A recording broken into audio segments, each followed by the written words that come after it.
بسم اللہ الرحمن الرحیم، ایپیسوڈ نمبر 14۔ اس ایپیسوڈ میں ہم دیکھیں گے کہ ٹاپ کپی پیلس گئے وہ تینوں، حیا بھی، ڈی جے بھی اور ساتھ میں ہینڈسم گائیڈ بھی۔ اور ہینڈسم گائیڈ اس وقت خاموش ہے۔ حیا نے جو ہے عصا دیکھا حضرت موسیٰ علیہ السلام کا، اسٹاف آف موسیٰ علیہ السلام، اس سے آگے سے آغاز کرتے ہیں۔ اسٹاف آف موسیٰ علیہ السلام، حضرت موسیٰ علیہ السلام کا عصا، اس کی سکیڑ کر پڑتی آنکھیں پوری کھل گئیں، لب بھی نیموا ہو گئے۔ لمحے بھر بعد وہ دور کھڑی ڈی جے کا بازو قریباً دبوچ کر اسے ادھر لائی۔ ڈی جے، یہ حضرت موسیٰ علیہ السلام کا عصا ہے۔ ریئلی؟ اس نے بے یقینی سے پلکیں جھپکی، مگر یہ ان کے پاس کیسے پہنچا؟ وہ دونوں گھوم پھر کر ہر زاویے سے اس کو دیکھنے لگیں۔ جہاں بھی جیبوں میں ہاتھ ڈالے خاموشی سے چلتا ان کے پاس آ کھڑا ہوا۔ اس کے لیے تو سب پرانا تھا، مگر وہ دونوں تو مارے جوش کے راہداری میں آگے پیچھے ایک ایک تبروں کی طرف لپک رہی تھیں۔ ان کے دوپٹے سروں پر آ گئے تھے۔ کعبے کا تالا، حضرت داؤد علیہ السلام کی تلوار، حضرت یوسف علیہ السلام کا صافہ، ابراہیم علیہ السلام کا برتن، آپ صلی اللہ علیہ وآلہ وسلم کے قدموں کے نشان، آپ صلی اللہ علیہ وآلہ وسلم کا لباس، دانت مبارک، آپ صلی اللہ علیہ وآلہ وسلم کی تلوار اور بہت سی صحابہ کی تلواریں۔ ڈی جے، کیا یہ شیشے کی دیوار غائب نہیں ہو سکتی اور ہم اس تلوار کو چھو نہیں سکتے؟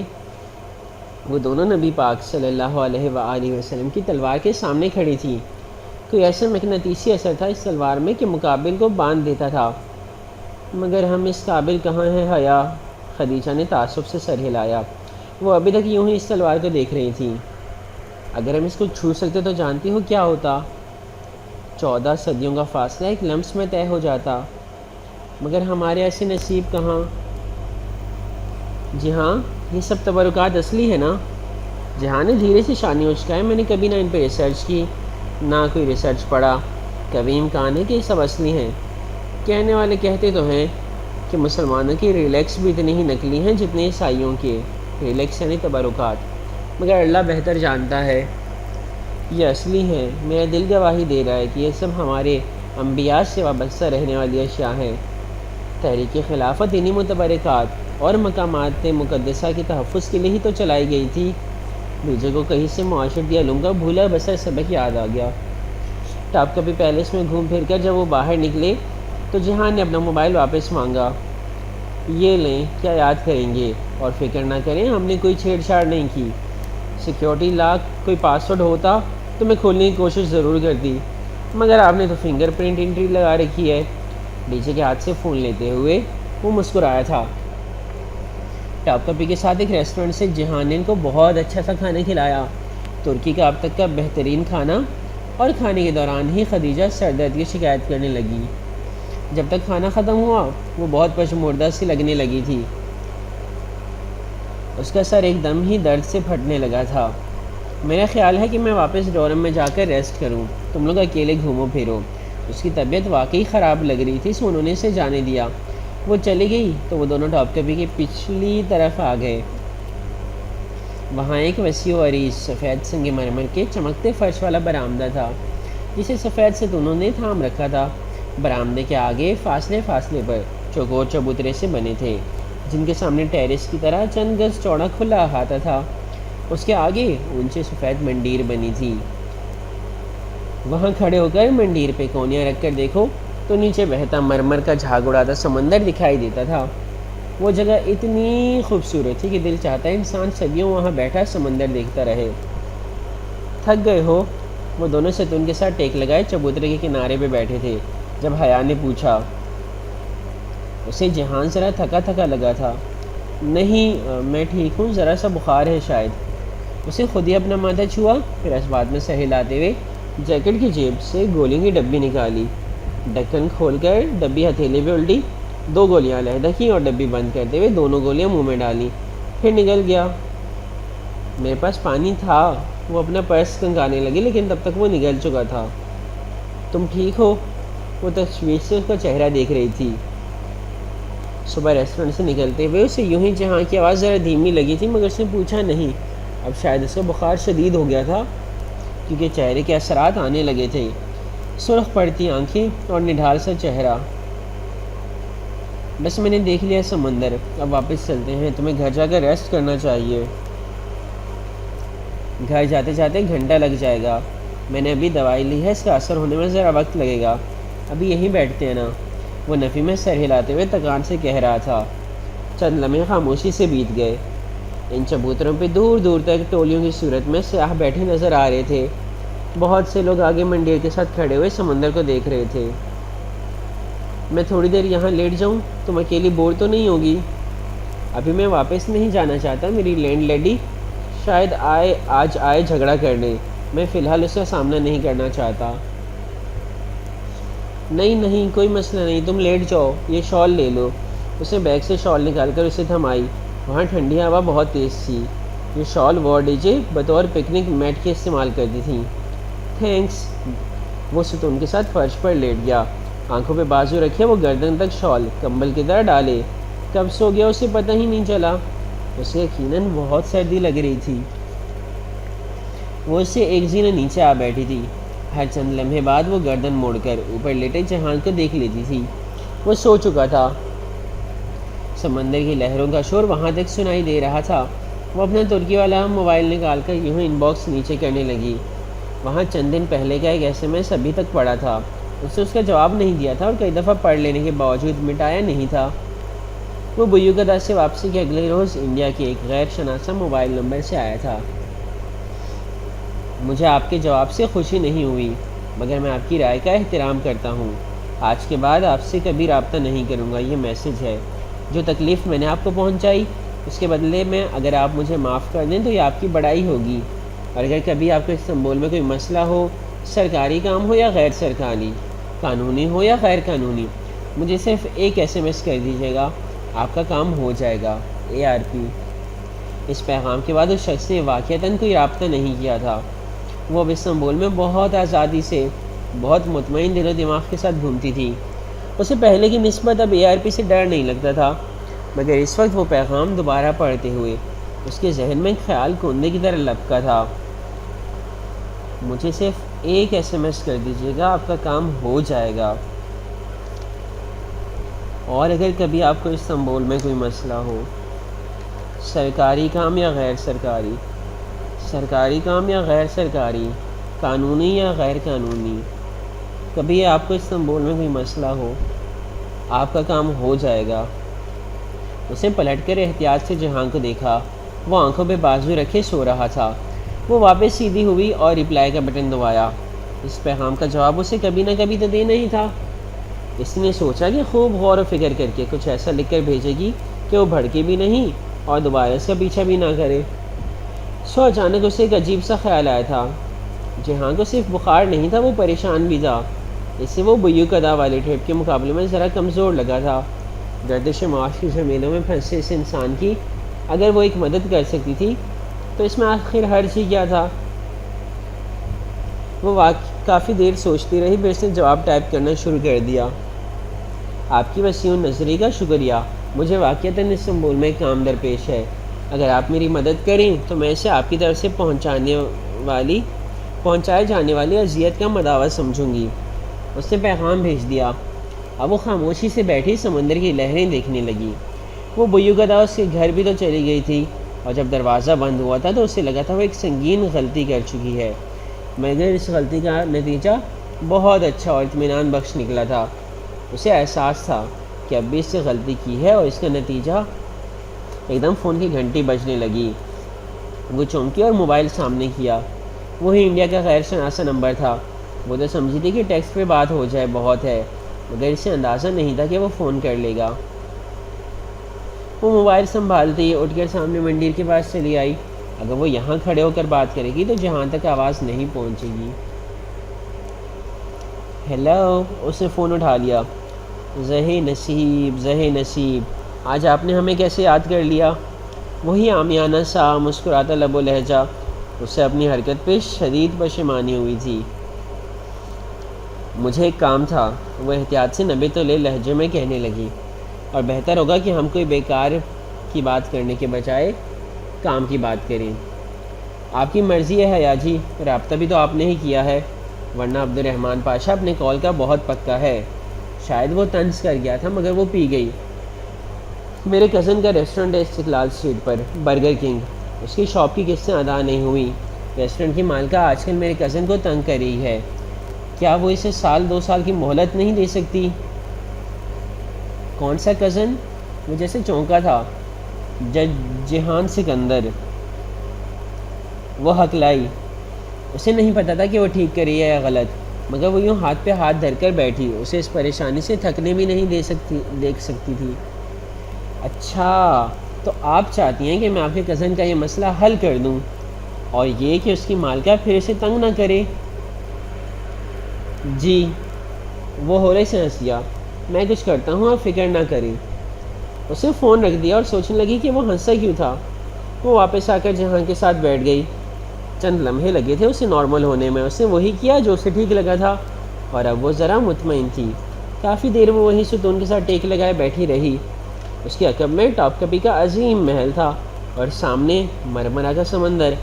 سمندر کے اس پار ایشیائی استنبول تھا، یعنی پرانا شہر۔ بہت سے لمحے محل کی دیواروں سے رنگتے، مرمرہ کے پانیوں میں گھل گئے تو ایک دم جہاں کا موبائل بجا۔ وہ جیسے جھٹکے سے اٹھ بیٹھا، شال ہٹائی اور جیب سے موبائل نکالا۔ تب تک کال کرنے والا شاید کال کاٹ چکا تھا۔ ریسٹورنٹ سے آ رہی تھی کال۔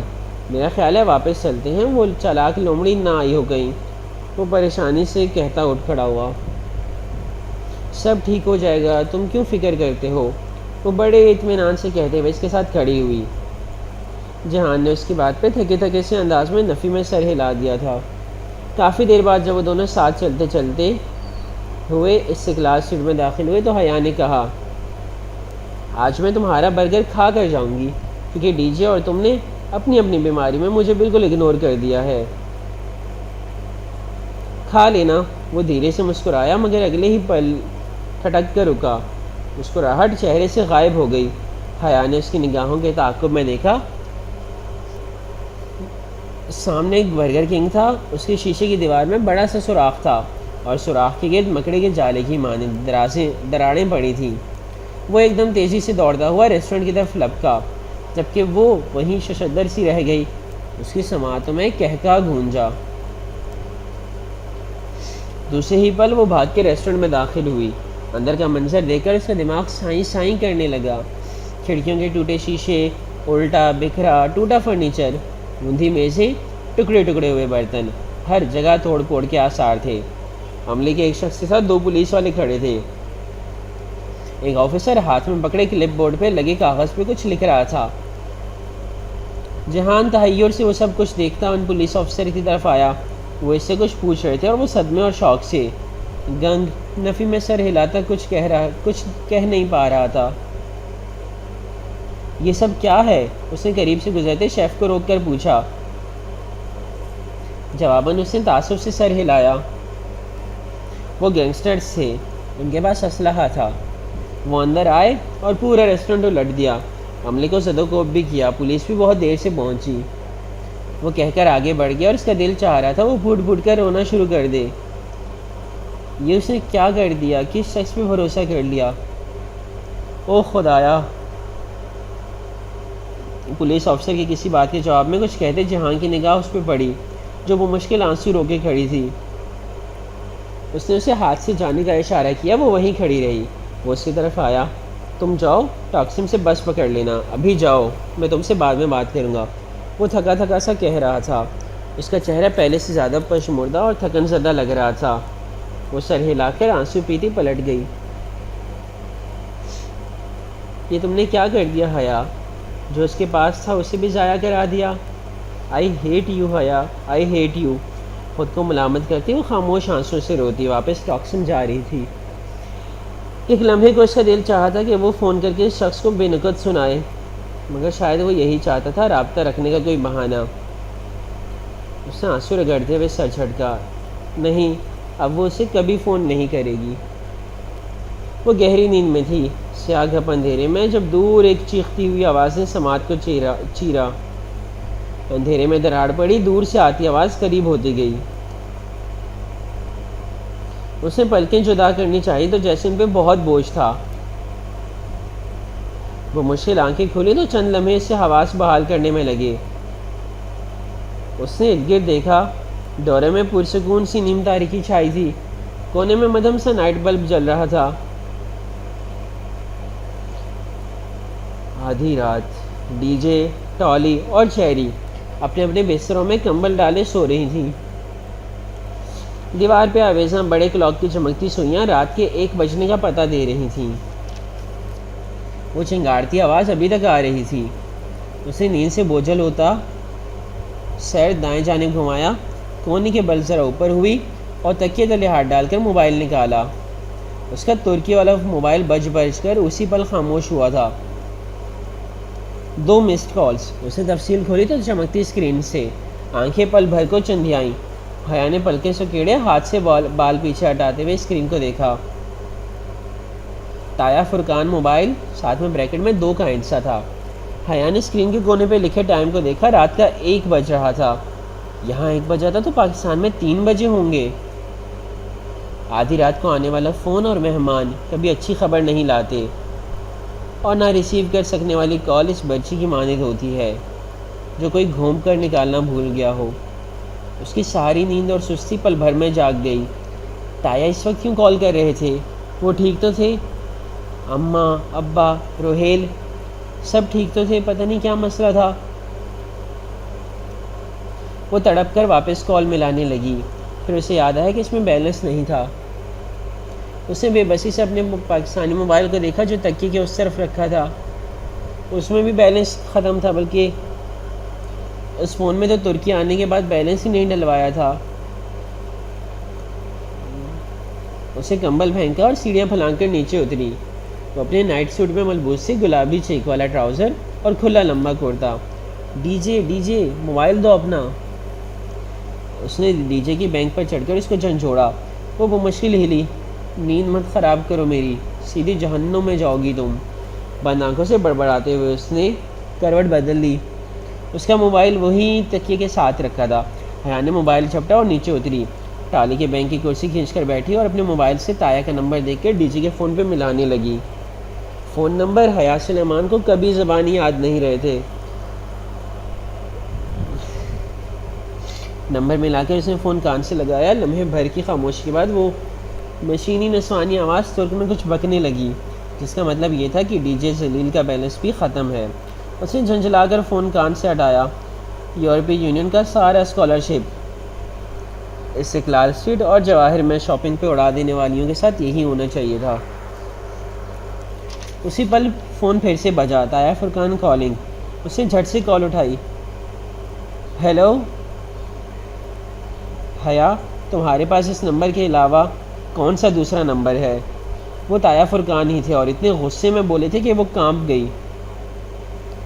جی کیا؟ حیا میرے ساتھ بکواس مت کرو، مجھے بتاؤ تمہارے پاس دوسرا کوئی نمبر ہے؟ وہ نیند سے جاگی تھی اور کبھی بھی اتنی حاضر دماغ نہیں رہی تھی، مگر ساری بات سمجھنے میں اسے لمحہ لگا تھا. ارم پکڑی گئی تھی. ارم آدھی راتوں کس سے فون پہ بات کرتے پکڑی گئی تھی. نہیں تایا ابا، میرے پاس یہی ایک نمبر ہے اور دوسرا یو فون کا جو آپ کے پاس آلریڈی ہے. تمہارے پاس موبائل کا کوئی نمبر نہیں ہے؟ نہیں تایا ابا، بے شک ابا سے پوچھ لیں، یہ نمبر ان کے نام ہے اور میں نے دوسرا نمبر رکھ کر کیا کرنا ہے؟ اچھا ٹھیک ہے. انہوں نے کھٹ سے فون بند کر دیا. اسے گہری سانس لے کر موبائل کان سے ہٹایا اور دوسرے ہاتھ سے چہرے پہ آئے بال سمیٹ کر پیچھے کیے تو ارم فرقان اصغر پکڑی گئی تھی. میری ارم بھی تو ہے، مجال ہے جو بنا سر ڈھکے کبھی گھر سے نکلی ہو. اسے تائی کی باتیں یاد آنے لگیں. تایا کی باتیں. وہ ارم کے لیے متاسف بھی تھی اور فکر مند بھی، مگر دور اندر دل کے اس پوشیدہ خانے میں جو کوئی شخص دنیا کو نہیں دکھاتا، اسے تھوڑی سی کمینی سی خوشی بھی ہوئی تھی. بہت اچھا ہوا تایا ابا، اس دور کے خانے میں کسی نے کہا تھا. اب تو آپ کو بھی معلوم ہو گیا کہ دوسروں کی بیٹیوں پہ انگلیاں اٹھانے والے لوگوں کے اپنے گھروں پہ وہ انگلیاں لوٹ کر آتی ہیں. بہت اچھا ہوا تایا ابا. صبح سویرے اٹھتے ہی وہ اسی کرتے، ٹراؤزر پہ ایک ڈھیلا ڈالا سا سویٹر اور شال لپیٹ کر دیا اسٹور آ گئی. بال اب اس نے کیچڑ میں باندھ لیے تھے اور اپنے گلابی کینچی چپل پہن لیے تھے. اسٹور سے اس نے کارڈ خریدا، ریچارج کیا اور موبائل پہ اماں کا نمبر ملاتی باہر کیفے کے برآمدے میں بچھی کرسی کھینچ کر بیٹھی۔ وہاں فاصلے فاصلے پہ گول میزوں کے گرد کرسیوں کے پھول بنے تھے۔ اسٹوڈنٹس صبح صبح ادھر ناشتہ کرنے آتے تھے۔ سامنے سے بانجی کا خوبصورت فوارہ نصب تھا، گول چکر میں مقید فوارہ جس کی پانی کی دھار بہت اوپر جا کر نیچے گرتی تھی۔ اتنی صبح صبح فون کیسے کیا؟ خیریت؟ فاطمہ ذرا فکر مند ہو گئی۔ تو کیا میں آپ کو ایسے یاد نہیں کر سکتی؟ وہ آرام دہ انداز میں ٹیک لگا کر ٹانگ پہ ٹانگ رکھتی ذرا ہفکی سے بولی۔ ہماری پاکستانی ایکسچینج اسٹوڈنٹ ہمیں عموماً مسڈ بیل دیا کرتی ہیں یا پھر کسی S M S website سے مفت کا ایس ایم ایس کر کے کال کرنے کا کہتی ہیں تو ہم کال بیک کرتے ہیں۔ اس لیے اگر وہ علی صبح خود فون کریں گی تو حیرت تو ہوگی نا۔ بس اماں غربت ہی اتنی ہے، کیا کریں؟ وہ کینچی چپلوں میں مقید پیر جھلاتے ہنس کر بولی۔ ہاں، یورپین یونین نے وہ ہزاروں یوروز کا اسکالرشپ تو کسی اور کو دیا تھا نا۔ فاطمہ کی تشویش ختم ہو چکی تھی اور وہ اسی کے انداز میں بات کر رہی تھی۔ وہ تو رینی ڈیز کے لیے سنبھال کر رکھا ہے۔ کون سے رینی ڈیز؟ اسپرنگ بریک اماں، اور یہاں اسپرنگ بریک کے دنوں میں خوب بارش ہوتی ہے، اس لیے میں اور ڈی جے اسپرنگ بریک میں پورا ترکی گھومنے کا سوچ رہے ہیں۔ اور لگتا ہے آج کل آپ سائمہ تائی کی کمپنی میں رہ کر صبح ہی صبح طنز کیے جا رہی ہیں۔ اچھا سب کچھ چھوڑیں، یہ بتائیں گھر میں سب خیریت ہے؟ ہاں سب ٹھیک ہے۔ تایا فرقان کی طرف بھی؟ اس نے ہاتھ سے ویٹر کو اشارہ کیا، وہ قریب آیا تو اس نے مینیو کارڈ پہ بنے ڈونٹ پہ انگلی رکھی، پھر انگلیوں سے وکٹری کا نشان بنایا تو وہ سمجھ کر واپس مڑ گیا۔ ہاں کیوں، کسی نے کچھ کہا ہے؟ نہیں، مگر رات تایا فرقان کا فون آیا تھا۔ اچھا اب جا کر ان کو کہہ مت آئیے گا۔ لو میں کیوں کہوں گی؟ فاطمہ الٹا خفا ہوئی، مگر وہ جانتی تھی کہ ماؤں کا بھروسہ نہیں ہوتا۔ لاکھ کہو کہ نہ بتائیے گا پھر بھی اپنے اگلے پچھلے حساب چکاتے وقت کسی نہ کسی موقع پہ اس بات کو استعمال کر ہی لیتی تھی، مگر ایک اچھی بیٹی کی طرح سے پوری بات ماں کے گوشت گزار کیے بغیر ڈونٹس کہاں ہضم ہونے تھے، سو ساری بات دہرا دی، بس ارم کا میسج پڑھنے والا قصہ گول کر گئی۔ اچھا پتہ نہیں، ہمیں تو کچھ نہیں پتہ چلا۔ وہ کچھ دیر اسی بات پہ تبصرہ کرتی رہیں، پھر ایک دم یاد آنے پہ بولی، لو میں بتانا ہی بھول گئی، مہوش کی شادی طے ہو گئی ہے۔ انہوں نے زاہد چچا کی بیٹی کا نام لیا جس کی نسبت کافی عرصے سے اپنے ماموں ذات سے طے تھی۔ اچھا کب؟ اسے خوشگوار حیرت ہوئی۔ ترکی آتے وقت سنا تو تھا کہ اپریل کی کوئی تاریخ رکھیں گے، مگر اسے بھول گیا تھا، ہفتہ ہو گیا رکھے ہوئے، جب بھی بات ہوتی ہے بتانا بھول جاتی ہوں۔ پھر انہوں نے جو تاریخ بتائی وہ اپریل میں ان کے اسپرنگ بریک کے درمیان آتی تھی۔ تب تو ڈی جے اور میں عظیم سلطنت ترکیہ کی سیر کرے ہوں گے۔ سبین کو بلایا تو ہے، مگر کہہ رہی تھی کہ سکندر بھائی کی طبیعت آج کل خراب رہتی ہے، وہ نہیں آ سکے گی۔ میں نے کہا جہاں کو بھیج دو۔ اچھا ہے ساتھ حیا بھی آ جائے گی، دونوں شادی اٹینڈ کر لیں گے، مگر وہ کہہ رہی تھی کہ مشکل ہے۔ اسے فون کو کان سے ہٹا کر گھورا اور پھر ہنس لی۔ اماں بھی کبھی کبھی لطیفے سناتی تھی، وہ انتہائی غیر رومانٹک سے ماں بیٹے کہاں مانتے ایسی رومانٹک ٹرپ کے لیے۔ اس نے سر جھٹک کر موبائل کان سے لگایا۔ فاطمہ کہہ رہی تھی، ایک تو تمہاری پھپھو بھی کوئی بات غیر مبہم نہیں کرتی۔ بالکل، اس نے تائید کی۔ ویٹر نے چاکلیٹ اور رنگ برنگے دانوں سے سجے 2 ڈونٹس پلیٹ میں میز پہ رکھے تو وہ الوداعی کلمات کہنے لگی۔ ارم کے متعلق مزید جاننے کی فی الحال اسے طلب نہیں رہی تھی۔ بویو کدا؟ پھر بویو کدا؟ اس روز وہ شام میں جلدی سو گئی تھی، سو عشاء کے بعد آنکھ کھلی، کچھ دیر پڑھتی رہی، پھر روہیل سے اسکائپ پہ گھنٹہ بھر باتیں کی اور اسے ترکی کا سفر نامہ سنا کر خوب بور کیا۔ اور اب بھوک لگی تو کچن میں آئی تھی۔ بیچ نے آلو مٹر بنایا تھا جو سالن کم اور کوئی گدلا پانی زیادہ لگ رہا تھا، جس میں مٹر، آلو اور پیاز تیر رہے تھے۔ وہ ناک چڑھاتے ہوئے اس ملغوبے کو گرم کرنے کے لیے پلیٹ میں ڈال ہی رہی تھی کہ ڈی جے نے پیچھے سے آ کر بتایا کہ اس نے حالے اور انجم باجے کے ساتھ بویو کدا جانے کا پروگرام بنا لیا۔ اور کل صبح 6 بجے کی گورسل شٹل پکڑنی ہے۔ بویو کدا، پھر بویو کدا۔ وہ اوون کا دروازہ بند کرتی چونک کر پلٹی۔ پل بھر میں اس کی آنکھوں میں ناگواری سمٹ آئی تھی۔ ہالے اور انجم باجی نے پروگرام بنا کر مجھ سے پوچھا تو میں نے حامی بھر لی۔ پانی کی بوتل کو کھڑے کھڑے منہ سے لگاتے ہوئے ڈی جے نے شانے اچکائے۔ اور یقیناً میری طرف سے بھی بھر لی ہوگی۔ بالکل، میں کوئی نہیں جا رہی بویو کدا، میری طرف سے انجم باجی کو انکار کر دو۔ وہ پلٹ کر چیزیں اٹھا پٹخ کرنے لگی، انداز میں واضح جھنجھلاہٹ تھی۔ کیوں؟ اتنا تو خوبصورت جزیرہ ہے، مجھے نہیں جانا ادھر، بس کہہ دیا نا۔ وہ ریفریجریٹر کا اوپر والا فریزر کھولے چند پیکٹ ادھر ادھر کرنے لگی۔ بالوں کا ڈھیلا جوڑا اس کی گردن کی پشت پہ جھول رہا تھا۔ مگر کیوں؟ وہ عبد الرحمن پاشا کا جزیرہ ہے اور میں اس آدمی کی شکل بھی نہیں دیکھنا چاہتی۔ اس سے روٹیوں کا پیکٹ نکال کر فریزر کا دروازہ زور سے بند کیا، پیکٹ میز پہ رکھا، جمی ہوئی 2 روٹیاں نکالی اور پلیٹ میں رکھیں۔ ان میدے کی بنی ترک روٹیوں کا نام انہیں معلوم نہیں تھا، بس دیا اسٹور میں وہ فریزر میں نظر آئی تھی اور اتنی سمجھ تو نہیں تھی کہ انہیں مائکرو ویو میں گرم کر کے کھاتے ہیں۔ تب سے وہ یہی روٹیاں کھا رہی تھیں۔ ڈی جے اس کی روٹی اوون میں رکھنے تک سکتے سے باہر آ چکی تھی۔ عبد الرحمن پاشا، وہ جس کا ذکر ہماری ہوسٹ آنٹی نے کیا تھا؟ ہاں وہی، کرمنل اسمگلر۔ جہان کی ریسٹورنٹ والی بات اس کے ذہن میں آ گئی تھی، جب ہی اس کے انداز میں کرواہٹ گھل گئی۔ مگر اس کا کیا ذکر؟ حالے نے کہا تھا کہ…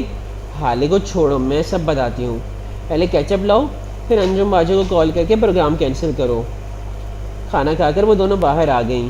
رات گہری ہو چکی تھی، دونوں نے اونی سویٹر پہن رکھے تھے۔ وہ ڈورم کے بلاک سے نکل کر باتیں کرتی سبزہ زار پہ چلی گئیں۔ پہلے ڈی جے نے انجم باجی کو فون کر کے معذرت کی، اور جب اسے لگا کہ وہ ذرا ناراض ہو گئی ہیں کیونکہ ان دونوں نے خاصی پاکستانی حرکت کی تھی، اور ترکی میں کمٹمنٹ توڑنا بہت برا سمجھا جاتا ہے، سو اس پاکستانی حرکت کو سنبھالنے کے لیے حیا نے فون لے لیا اور انہیں بتایا کہ اس کی پھپھو نے کل اسے اور اسی فرینڈس کو اپنے گھر انوائٹ کیا ہے، سو انجم باجی اس کی دعوت قبول کر کے ان کے ساتھ چلیں، بویو گدا پھر کسی روز چلے جائیں گے۔ یہ انجم باجی مان گئیں اور اب وہ دونوں چلتے چلتے دیا اسٹور کے سامنے والے فوارے کی منڈیر پہ آ بیٹھیں۔ فوارے کا پانی چھینٹے اڑاتا ہوا نیچے گر رہا تھا، اور اس پانی میں بنتے مرتے بلبلوں کو دیکھتے ہوئے حیا نے ساری کہانی الف تا یہ اس کو سنا ڈالی۔ ڈی جے کتنی دیر تک چپ بیٹھی رہی، پھر آہستہ آہستہ سوچ کر کہنے لگی، تو وہ پنکی میجر احمد تھا جو ہمیں مارکیٹ میں ملا تھا، بالکل، اور ڈولی اصلی خواجہ سرا تھا، شاید وہ ان کا پرانا ملازم ہے، اور تم منہ اٹھا کر اسے گھر میں چلی گئیں۔ منہ اٹھا کر کیا، میرا پاسپورٹ تھا اس پرس میں یار، اور اچھا ہی ہوا، ساری بات تو کلیئر ہو گئی۔ وہ اپنی غلطی مانتی، یہ ناممکن تھا، مگر تم نے اسے فون کر کے بہت غلطی کی، تو بھگت رہی ہوں نا وہ غلطی۔ اس ظالم شخص نے یہ نہیں سوچا کہ جہاں کے پاس اس ریسٹورنٹ کے علاوہ کچھ نہیں ہے، اور اس نے اسی کو ایسے تباہ و برباد کر دیا۔ اب وہ یقیناً اس کی لینڈ لیڈی کو شہ دے گا کہ وہ ریسٹورنٹ واپس حاصل کر لے۔ وہ سخت نادم تھی۔ تمہیں کیا لگتا ہے وہ تم سے واقعی محبت کرتا ہے؟ کس کو اذیت پہنچانا محبت نہیں ہوتی۔ کچھ دیر وہ یوں ہی اسی بات کو ہر پہلو سے ڈسکس کرتی رہیں، پھر ڈی جے نے ہاتھ اٹھا کر حتمی انداز میں کہا، ایک بات تو طے ہے، اب یہ معاملہ ختم ہو چکا ہے، اب وہ تمہارے پیچھے نہیں آئے گا۔ وہ سر ہلا کر اٹھ گئی۔ رات بہت بیت چکی تھی اور اب ان کو واپس جانا تھا۔ سبزہ زار پہ چلتے ڈورم بلاک کی طرف بڑھتے ہوئے وہ سوچ رہی تھی کہ اپنے مسئلے کسی کو بتانے سے وہ حل نہیں ہوتے۔ دل کا بوجھ کسی کے سامنے ہلکا کرتے کرتے بعض دفعہ ہم اپنی ذات کو ہی دوسروں کے سامنے ہلکا کر لیتے ہیں۔ پریشانیاں بتانے سے کم ہو سکتی ہیں، ختم نہیں، جیسے اس کی پریشانی ابھی تک اس کے ساتھ تھی۔ کلاس روم کی کھڑکیوں سے سورج کی روشنی چھن کر اندر آ رہی تھی۔ صبح کی نم ہوا بار بار شیشوں سے ٹکرا کر پلٹ جاتی۔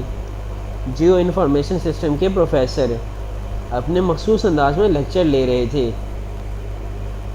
اس کے ساتھ بیٹھی ڈی جے بظاہر بہت توجہ سے لیکچر سنتی، رجسٹر پہ لکھ رہی تھی۔ وہ ہر چند لفظ لکھ کر سر اٹھا کر پروفیسر کو دیکھتی، ذرا غور سے ان کے اگلے الفاظ سنتی اور پھر سمجھ کر سر ہلاتی دوبارہ لکھنے لگ جاتی۔ حیا نے ایک نگاہ اس کے رجسٹر پہ ڈالی، وہاں اس کا چلتا قلم لکھ رہا تھا۔ تم لوگوں کا اسپرنگ بریک کا کیا پروگرام ہے؟ کدھر جاؤ گے اور کون کون تمہارے ساتھ جا رہا ہے؟ آخری لفظ لکھ کر اسے گردن سیدھی کر کے پورے اعتماد سے پروفیسر کو دیکھتے ہوئے رجسٹر دائیں جانے بیٹھے معتصم کو پاس کر دیا۔ یہ ان کی اور فلسطینیوں کی واحد مشترکہ کلاس تھی۔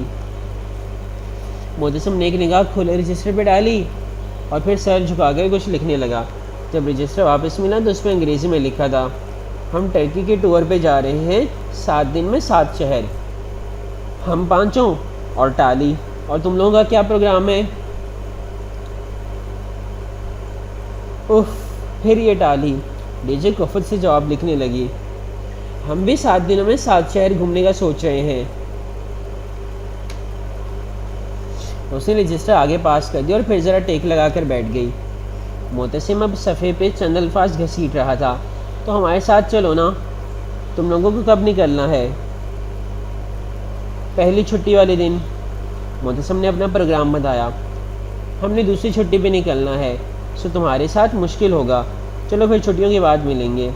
No problem. ساتھ میں معتصم نے مسکراتا ہوا چہرہ یعنی سمیلی بنائی۔ حیا دانت پہ دانت جمائے وہ مشکل جمائیاں رکنے کی صحیح کر رہی تھی۔ اسے اس کلاس سے زیادہ بورنگ کوئی کلاس نہیں لگتی تھی۔ دفعتاً معتصم نے رجسٹر ڈی جے کی جانب بڑھایا تو اس پہ لکھے الفاظ کو پکڑ کر ڈی جے نے رجسٹر حیا کے سامنے رکھ دیا۔ حیا نے ذرا سی گردن جھکا کر دیکھا، اوپر اس نے انگریزی میں لکھا تھا، ٹرانسلیٹ ان اردو پلیز۔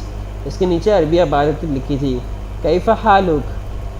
حیا نے قلم انگلیوں کے درمیان پکڑا اور اردو ہجوں میں لکھا، آپ کا کیا حال ہے، اور رجسٹر واپس کر دیا۔ معتصم حسین کو آج کل ڈی جے سے اردو الفاظ سیکھنے کا شوق چڑھا ہوا تھا۔ اس کلاس میں وہ یوں سارا وقت عربی الفاظ لکھ کر ان کو دیتے تھے۔ چند لمحوں بعد اس نے پھر حیا کے سامنے صفحہ حیا کے سامنے کیا، اب کہ اس پہ لکھا تھا، حالی بخیر۔ حیا نے جیسے چڑھ کر نیچے لکھا، میں بالکل ٹھیک ٹھاک ہوں، آپ کی خیریت ٹھیک چاہتی ہوں۔ اتنا لمبا کیوں لکھا؟ ڈی جے نے حیرت سے سرگوشی کی، اگر چھوٹا لکھتی تو یہ فوراً ہی اسے سیکھ کر مجھ سے آج ہی کی تاریخ میں پوری فیروز اللغات لکھواتا۔ اب اچھا ہے نا، پورا دن ٹھیک پڑھنے میں ہی گزار دے گا۔ اور معتصم سے کلاس کے اختتام تک ٹھیک سے نہیں پڑھا گیا۔ کافی چالاک ہے آیا۔ اور کلاس ختم ہوئی تو وہ واپس ڈورم میں آئی، منہ ہاتھ دھو کر تیار ہونے میں بھی کافی وقت لگ گیا۔ اس نے ایک مور پنکھ کی سبز رنگ کا پاؤں کو چھوتا فراک پہنا۔ فراک کی آستین تنگ چوڑی دار تھی اور نیچے پاجامہ تھا۔ پورا لباس بالکل سادہ تھا۔ بال اس نے کھلے چھوڑ دیے اور کاجل اور نیچرل پنک لپسٹک لگا کر ڈی جے کی طرف پلٹی۔ کیسی لگ رہی ہوں؟ ڈی جے جو بالوں میں برش کر رہی تھی رک کر اسے دیکھنے لگی۔ بالکل پاکستان کا جھنڈا لگ رہی ہو، دفع ہو جاؤ۔ تقریباً 1.5 گھنٹے بعد وہ دونوں انجم باجی اور حالے کے ساتھ جہانگیر میں واقع پھپھو کے گھر کے سامنے کھڑی تھیں۔ پھپھو کو بتا تو دیا تھا نا، یہ نہ ہو کہ وہ کہیں میں نے تو انوائٹ ہی نہیں کیا تھا، ڈی جے نے آہستہ سے پوچھا کیونکہ وہ تھوڑی نیچر سمجھ چکی تھی۔ ہاں بتا دیا تھا، اسے سرگوشی میں ڈی جے کو جواب دیتے ہوئے ڈور بیل بجائی۔ پھپھو ان سے بہت تپاک سے ملی، لیونگ روم میں بیٹھنے تک ہی تعارف کا مرحلہ تمام ہو گیا۔ حیا آج تو تم نے گھر میں رونق کر دی ہے۔ وہ واقعتاً بہت خوش تھیں۔ حیا ان کے گھر کو اپنا سمجھ کر دوستوں کو ساتھ لائی ہے، یہ خیال ہی ان کو بے حد مسرت بخش رہا تھا۔ وہ ان 2 ماہ میں چند ایک بار ہی پھپھو کے گھر آئی تھیں اور پہلی 2 دفعہ کے بعد جہان کبھی گھر نہیں ملا تھا، نہ ہی وہ اسے بتا کر آتی تھی۔ اس دفعہ تو اسے بالکل بھی نہیں بتایا تھا۔ وہ اندر ہی اندر خود کو اس کو مجرم سمجھ رہی تھی۔ اس کے ٹوٹے بکھرے ریسٹورنٹ کو یاد کر کے وہ اکثر خود کو ملامت کرتی تھی۔ آپ کا گھر بہت پیارا ہے آنٹی، انجم باجی نے صوفے پہ بیٹھتے ہوئے ستائشی انداز میں ادھر ادھر دیکھتے ہوئے کہا، اور یہ رکس تو بہت ہی پیارے ہیں۔ ہالے نے فرش پہ پیچھے رکس کی جانب اشارہ کیا، اور میری پھپھو تو سب سے پیاری ہے۔ وہ پھپھو کے شانوں کے گرد بازو حمائل کیے مزے سے بولی تو پھپھو ہنس دی۔ ڈیجے نے آہستہ سے سرگوشی کی، اور پھپھو کا بیٹا بھی بہت پیارا ہے۔ حیا نے زور سے اس کا پاؤں دبایا، وہ بس سی کر کے رہ گئی۔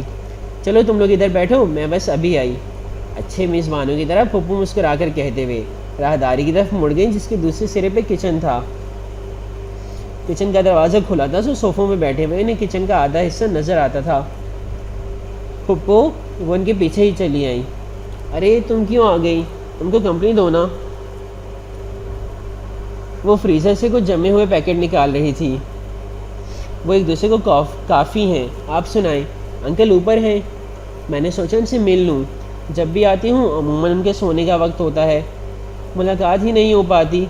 وہ یہ تو نہیں کہہ پائی کہ جب بھی وہ آتی تھی پھپھو ان کو دوا دے کر سلا دیتی تھی تاکہ کوئی بدمزگی نہ ہو۔ ہاں شاید جاگے ہوئے ہوں، تم اوپر دیکھ لو۔ اچھا، اور جہاں کے ریسٹورنٹ کا کیا بنا؟ کچھ لوگوں نے نقصان کر دیا تھا شاید، ذرا سرسری انداز میں پوچھا۔ ہاں اچھا خاصا نقصان ہو گیا ہے اس کا، کافی چڑچڑا رہنے لگا ہے اس دن سے، بس دعا کرنا۔ وہ پرملال لہجے میں کہتے ہوئے کیبنٹ سے کچھ نکال رہی تھی۔ وہ واپس آئی تو ڈی جے اور ہالے پھپھو کے گھر کی آرائش پہ تبصرہ کر رہی تھیں، جبکہ انجم باجی بہت غور سے ٹی وی پہ کارٹون نیٹ ورک دیکھ رہی تھیں، جسے کارٹون ترک میں ڈب کیے گئے تھے۔ سبانجی میں جو واحد شے دیکھنے کا موقع نہیں ملتا تھا وہ ٹی وی تھا۔ ان کو مصروف پا کر وہ زینہ چڑھنے لگی۔ کندھے پہ لٹکتے شیفون کے سبز دوپٹے کا کنارہ زینوں پہ پھسلتا اس کے پیچھے اوپر آ رہا تھا۔ سکندر انکل کے کمرے کا دروازہ بند تھا۔ اس نے ہولے سے انگلی کے پشت سے دستک دی، پھر ڈور نوب گھما کر دروازہ دھکیلا۔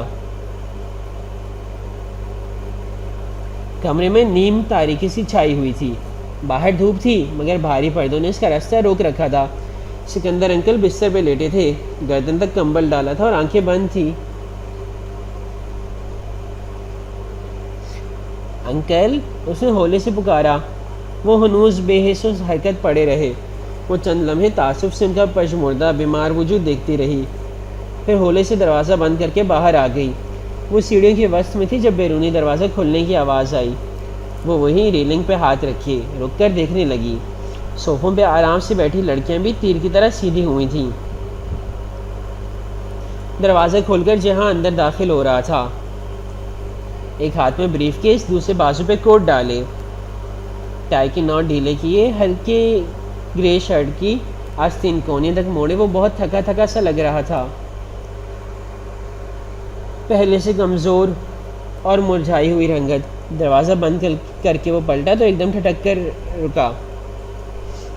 السلام علیکم۔ وہ جو سیڑھیوں کے وسط میں کھڑی تھی سلام کر کے زینے اترنے لگی۔ جہان نے چونک کر سر اٹھایا، پھر اسے دیکھ کر سر کے اشارے سے سلام کا جواب دیا۔ پھپھو سے ملوانا تھا اپنی فرینڈس کو۔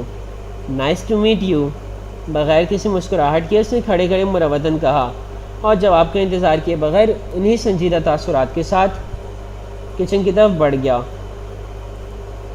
یہ انجم باجی نے سوالیہ نگاہوں سے اسے دیکھا۔ پھپھو کا بیٹا جہان۔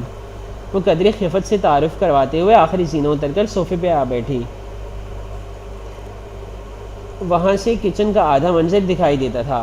جہان کا کوٹ راہداری میں لگے سٹینڈ پہ لٹکا تھا اور بریف کیس کاؤنٹر پہ۔ وہ خود بھی کاؤنٹر سے ٹیک لگا کر کھڑا، پانی کی بوتل منہ سے لگائے گھونٹ بھر رہا تھا۔ ساتھ ہی پھپھو کیبنٹ سے کچھ نکالتی دکھائی دے رہی تھیں۔ گھر چھوٹا تھا اور راہداری مختصر، سو کچن میں گفتگو کرتے افراد کی آوازیں صاف سنائی دیتی تھیں۔ نے زمن جلدی، وہ بوتل رکھ کر ان کی طرف متوجہ ہوا۔ ہمان سمدی، جواباً وہ ذرا اکھڑے انداز میں درستی سے ترک میں کچھ بولا تو ڈی جی سے کچھ کہتے حالے نے چونک کر کچن کی طرف دیکھا۔ جی ہاں، پھپھو نے تنبیہی نگاہوں سے اسے گھورا۔ اس نے جواب میں خاصی تلخی سے کچھ کہتے ہوئے بوتل میز پہ رکھی۔ حالے نے قدری قدرے بے چینی سے پہلو بدلا۔ حیا اس کے چہرے پہ کے الجھے تاثرات بغور دیکھ رہی تھی۔ کچھ دیر بعد ہالے ذرا سوچ کر بولی، حیا استقلال اسٹریٹ میں آج لیوائس پر سیل لگی ہے، وہ چیک نہ کر لیں؟ اٹھنے کا ایک بہانہ۔ حیا گہری سانس لے کر کھڑی ہو گئی۔ ڈی جے اور انجم باجی بھی کچھ سمجھ پا رہی تھیں۔ ہاں چلو میں ذرا پپو کو بتا دوں۔ وہ کچن کی طرف آ گئی۔ باقی لڑکیاں صوفوں سے اپنے اپنے بیگ اٹھانے لگیں۔ اچھا پپو ہم لوگ چلتے ہیں، ہمیں آگے شاپنگ پہ جانا ہے۔ کچن کی چوکھٹ میں کھڑے ہو کر اس نے جہاں سکندر کو قطعاً نظر انداز کرتے ہوئے بتایا۔ وہ فریج کا دروازہ کھولے کھڑا کچھ نکال رہا تھا۔ ارے ابھی تو آئی تھیں، ابھی سے جا رہی ہو؟ پپو ایک ملامت زدہ نگاہ جہان پہ ڈال کر تیزی سے اس کی طرف آئیں۔ وہ بے نیازی سے کھڑا پانی پیتا رہا۔ پھر وہ اصرار کرتی رہی مگر وہ نہیں رکی۔ دوبارہ آنے کا وعدہ کر کے وہ بظاہر بہت خوش دلی سے ان کو خدا حافظ کر کے باہر نکلی۔ ڈور میٹ پہ رکھے اپنے جوتوں میں پاؤں ڈالنے تک اس کے چہرے سے مسکراہٹ غائب ہو گئی تھی اور اس کی جگہ سپاٹ سی سختی نے لے لی تھی۔ وہ ان چاروں کے آگے خاموشی سے سڑک کے کنارے چلنے لگی۔ جب وہ کالونی کا موڑ مڑ کر دوسری گلی میں داخل ہوئی تو وہ تیزی سے ہالے کی جانب گھومی۔ ہالے، جہان نے پھوپھی سے کیا کہا تھا؟ جانے دو حیا، ہالے نے نگاہیں چرائیں۔ اسکارف میں لپٹا اس کا چہرہ قدرے پھیکا سا تھا۔ ہالے مجھے بتاؤ اس نے کیا کہا تھا؟ آج کی ایپیسوڈ یہیں پہ، انشاءاللہ اگلی قسط میں ہم لوگ دیکھیں گے کہ کیا کہا تھا اور ایسا کیا ہوا تھا۔ کیا وہ مہمانوں کے آنے پہ بھی رنجیدہ ہونے لگا تھا یا کوئی اور بات تھی؟ اپنا خیال رکھیے گا۔ اللہ حافظ۔